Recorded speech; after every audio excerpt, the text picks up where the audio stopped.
Setelah resmi menjadi pelatih Indonesia, Patrick Kluivert kini punya beban untuk meloloskan Indonesia ke Piala Dunia. Ketika publik meragukan kiprahnya, lalu mampukah Kluivert menjawab tantangan itu? Sudah bersama kami mantan pemain timnas Indonesia, Aji Santoso, dan pengamat sepak bola Akmal Marhali. Selamat malam Mas Aji dan juga Mas Akmal. Terima kasih atas waktunya bersama kami. Selamat malam. Ya, kita mulai dari anggapan bahwa Patrick Kluivert ini belum punya jam terbang kepelatihan yang moncer. Apakah menurut Mas Akmal dan juga Mas Aji ini akan berpengaruh terhadap timnas? Mungkin kita mulai dari Mas Akmal terlebih dahulu. Ya, keraguan itu wajar ya kalau kita melihat dari CV yang dimiliki oleh Patrick Kluivert sebagai pelatih. Beda Patrick Kluivert sebagai pemain, dia adalah legenda bahkan top scorer sepanjang masa tim nasional Belanda masuk dalam daftar itu. Bahkan kalau kita lihat sejarahnya sebagai pemain, pernah membawa Ajax Amsterdam juara Liga Champions bersama Barcelona, bersama AC Milan. Tidak diragukan kapasitas Patrick Kluivert sebagai pemain. Tapi sebagai pelatih, prestasi terbaik yang diraih oleh Patrick Kluivert hanyalah juara Bela Form Eredivisie untuk Young 20 ya, di kompetisi U20. Selebihnya bahkan memegang Kurakau juga tidak begitu bagus, kemudian juga memegang klub Turki juga tidak begitu bagus. Wajar kalau kemudian banyak pihak yang meragukan kapasitas dan kualitas dari Patrick Kluivert. Tapi kan kita ini selama ini kan melihat sesuatu itu pasti dari kemasan. Ketika kemasannya yang disajikan adalah tidak begitu meyakinkan, maka kita meragukan. Padahal tidak semua CV yang sudah jalan itu kemudian menjadi jaminan seorang pelatih bisa berprestasi. Sebagai contoh misalnya, Erik ten Hag, kurang luar biasa apa Erik ten Hag bersama Ajax Amsterdam. Tapi ketika kemudian dia menangani Manchester United, tidak bisa menghasilkan apa-apa. Contoh lain misalnya Amorim begitu luar biasa bersama Benfica. Tapi ketika bersama Manchester United juga tidak memberikan prestasi apa-apa juga. Artinya tidak kemungkinan menjadi jaminan ketika Patrick Kluivert secara CV-nya tidak meyakinkan sebelumnya tidak bisa memberikan prestasi untuk Indonesia. Barangkali justru keberuntungan hoki yang sering saya katakan semacam itu, keberuntungan atau hoki atau keistimewaan dia akan muncul ketika menangani Indonesia. Kita kan tidak ada yang tahu. Kita juga tidak tahu apakah kemudian bersama Sintayong tim nasional kita akan lolos Piala Dunia, sama halnya kita tidak tahu apakah bersama Patrick Kluivert kita juga akan lolos Piala Dunia. Semua kan masih dalam tanda tanya besar. Karena Jadi itu memang sekarang harus dijalani dulu ya, kita lihat dulu begitu kiprahnya ya Bung Akmal ya. Betul. Ya, permasalahannya di kita ini pelatihnya belum datang ke Indonesia sudah dibully luar biasa. Iya, kemudian kalau Mas Aji setujukah bahwa anggapan, karena di sisi lain juga sebenarnya Patrick Kluivert ini sangat disegani oleh pemain-pemain kita yang juga kebanyakan diaspora dari Belanda. Jadi bagaimana anggapannya mengenai kedatangan Patrick Kluivert? Iya betul. Jadi memang kita harus wise ya, kita harus bijaksana menilai dengan kehadiran PT Kluivert ini. Janganlah kita beri kesempatan dulu lah, jangan datang aja belum, latihan belum, udah dibulikan, itu menurut saya tidak wise. Jadi menurut saya sangat yakin apa yang diambil keputusan oleh Ketua PSSI kita Bapak Erick Thohir, saya sangat yakin sekali beliau menginginkan tim ini lolos ke Piala Dunia. Tim ini kepingin menjadi baik. Saya sangat yakin itu. Saya tidak punya pikiran atau ada orang yang punya pikiran, wah ini mau dibawa kemana sepak bola kita. Saya berani jamin 100% bahwa apa yang menjadi keputusan Pak Erick Thohir ini kepingin Indonesia menjadi lebih baik, kepingin Indonesia bisa lolos ke Piala Dunia. Tetapi kan kita masih belum tahu bagaimana nanti prosesnya seperti apa. Makanya menurut saya kita beri waktu dulu pelatih yang baru ini untuk berkiprah, untuk mempersiapkan tim dengan baik. Nah, baru nanti kalau sudah terjadi pertandingan, ada pertandingan, terus hasilnya seperti apa, baru boleh itu supporter kita membeli penilaian apapun. Jadi menurut saya kalau sekarang banyak orang yang ragu dengan kehadiran Patrick Kluivert, ya ini tentunya tantangan buat pelatih itu sendiri. Ini wajar di mana-mana bukan seperti itu gitu. Nah, dengan banyak orang-orang yang tidak percaya, inilah pelatih harus bisa membuktikan. Tetapi menurut saya kita harus wise, kita harus dewasa, kita harus bijaksana, beri waktu dulu pelatih.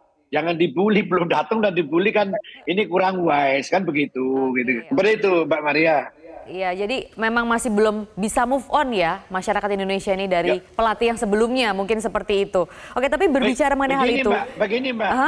begini Mbak. Jadi saya ingin biar masyarakat juga mengerti bahwa pergantian pelatih itu di dunia sepak bola ada normal. Nah, Hal yang yang jelas biasa, ya. tentunya pasti pengurus Dan kita pro kontra menginginkan juga tim hal kita yang ini lebih biasa, baik. bukan begitu?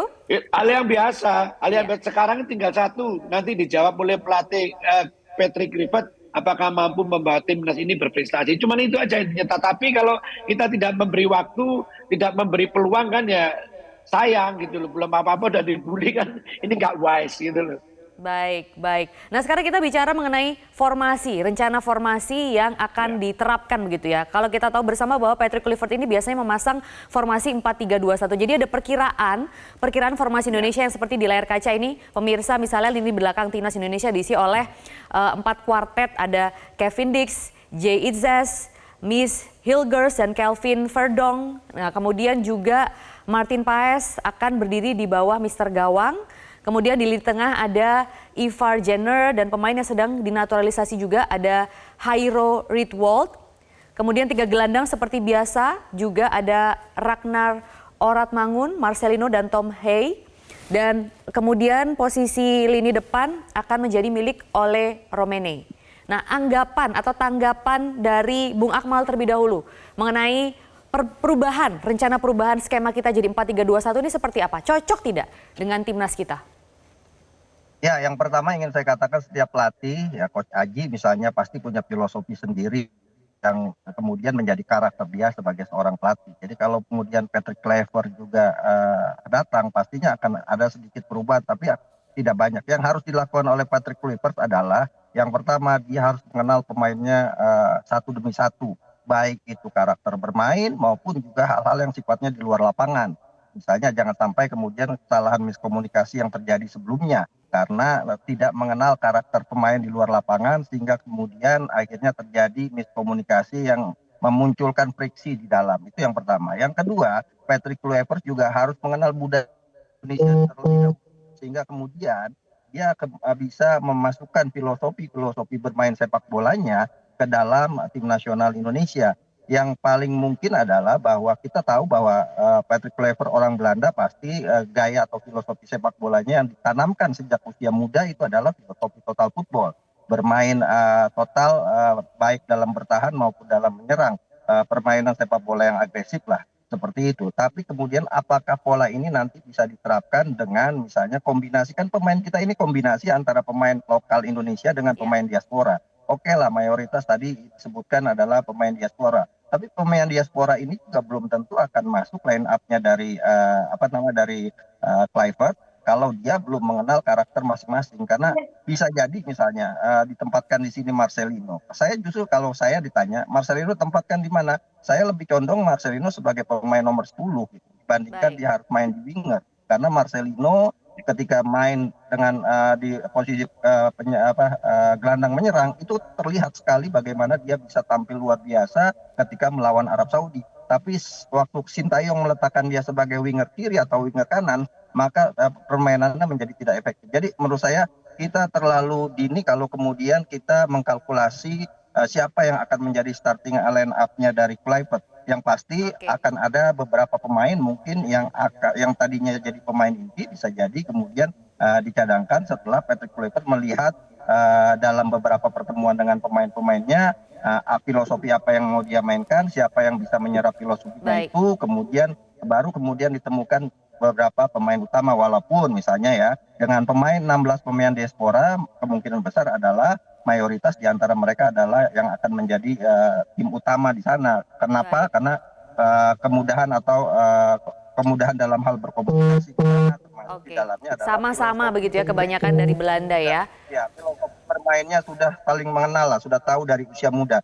Cuma permasalahannya yang ingin saya tekankan jangan sampai jangan sampai Patrick Kluivert nanti membuat klaster-klaster lagi. Nah, ini yang berbahaya. Ada klaster Oke. lokal, ada klaster diaspora. Nah, yang harus dilakukan Kluivert adalah bagaimana membangun tim ini sebagai sebuah kekuatan.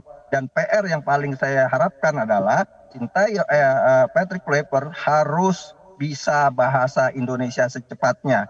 Mohon maaf saya Baik. sering sebut Sintayong karena masih ada di hati Sintayong, sehingga namanya selalu berubah-ubah gitu atau salah menyebutnya gitu. Baik, baik. Coach Aji, tambahannya mengenai formasi 4-3-2-1 ini? Ya betul. Kalau memang perpindahan dari coach STY ke coach pelatih Clifford ini sepertinya akan berdampak kepada formasi tim ya. Jadi setiap pelatih itu memiliki filosofi sendiri-sendiri, termasuk formasi apa yang akan digunakan.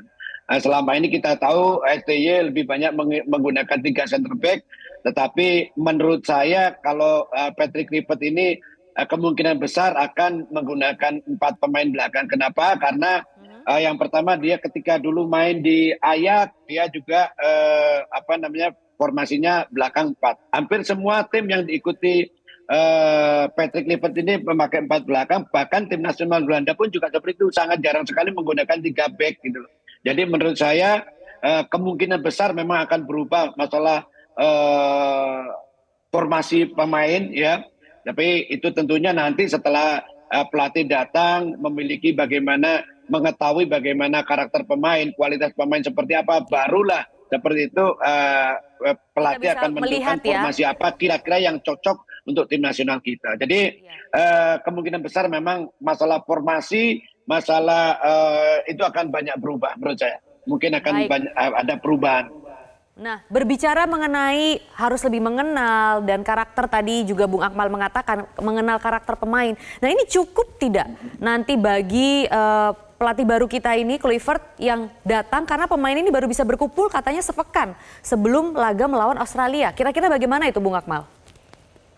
Ya kalau secara umum ya ini kan sepak bola pemainnya kemudian pelatihnya adalah pemain-pemain profesional yang sudah terbiasa, ada seperti Coach Aji bilang itu. Tapi kan ini pelatih baru begitu ya, yang biasanya. Betul, artinya sebagai contoh yang ada di hadapan kita misalnya Australia kan berganti pelatih, kemudian Arab Saudi berganti pelatih, bahkan Vietnam tetangga kita kan berganti pelatih. Tapi pelatih profesional biasanya tidak butuh waktu lama untuk kemudian mengenal karakter timnya. Kenapa? Karena kan dia tidak bekerja sendiri. Seperti Patrick Kluivert misalnya, dia akan dibantu oleh 2 asisten dari Belanda, Daniel Lager, dan juga kalau kita lihat Daniel Lazard misalnya, ini adalah pemain nasional Belanda yang punya darah Indonesia, orang tuanya dari Maluku. Artinya secara kultur mungkin akan bisa lebih cepat beradaptasi atau mengenal karakter pemain-pemain Indonesia. Yang kedua, Alex Pastor ini dikenal sebagai ahli strategi. Kenapa? Karena dalam kurikulum kitanya sebagai pelatih, dia 3 kali membawa tim klub di Belanda promosi ke Eredivisie. Ada Excelsior, ada Sparta Rotterdam, dan terakhir ada Almere City, klub yang sekarang dibela oleh seharusnya bisa lebih menguasai artinya kemungkinan untuk kemungkinan untuk urusan strategi akan lebih banyak diambil perannya oleh Alex Pastor. Sosok Patrick Kluivert saya pikir sebagai this is the boss gitu kan, dengan pengalamannya, jam terbangnya, diharapkan wibawanya bisa berpengaruh pada pemain-pemain yang ada. Seperti halnya misalnya di Indonesia, Coach Aji dipilih, setidaknya itu akan memberikan para pemain akan sungkan dan segan dan akan menjalankan strategi yang akan dijalankan. Kan itu kan pilihan yang diambil oleh Ketua Umum PSSI. Masuknya Patrick Kluivert ini diharapkan dia punya pengalaman sebagai pemain besar, sehingga kemudian ada wibawa yang bisa dijaga dalam lingkup pelatih dan juga dalam nanti penerapan strategi. Oke, kita akan tunggu seperti apa ya di tengah tekanan publik yang begitu besar untuk lolos di Piala Dunia nanti. Terima kasih sudah bergabung bersama kami. Ada Coach Aji Santoso dan juga ada Bung Akmal Marhali. Terima kasih atas informasinya bersama kami di Prime Time News, pemirsa.